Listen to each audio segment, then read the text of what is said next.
सलमान खान या व्यक्तीमुळं मी Hindi big boss मध्ये होतो. पण आती तिथं माती होते ना. सलमाननं मला ग्रँटेड घेतलं, खूप लाईटली घेतलं आणि त्याला माहित होतं मी काय करू शकतो, पण त्याला वाटलं होतं मी ते करू शकत नाही. आणि हे बऱ्याच लोकांना माहिती आहे माझ्या की मी ते करू शकतो.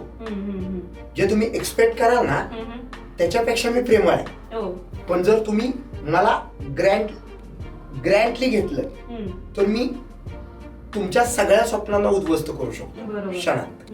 कारण मी ऐकतो जनाचं, करतो मनाचं. आणि म्हणून माझी आग वाकड जी झाली ती सलमानवरती झाली.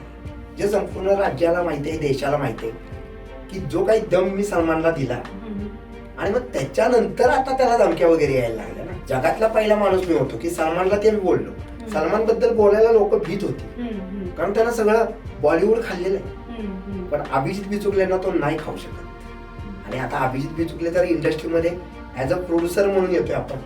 आपली जी फिल्म कंपनी आहे Shri Abhijit Bichukale and sons dream merchant production, तर मला वाटतं 1 वर्षापूर्वी मी मुंबईमध्ये बोललो होतो आणि आपण त्याला सुरुवात करतो.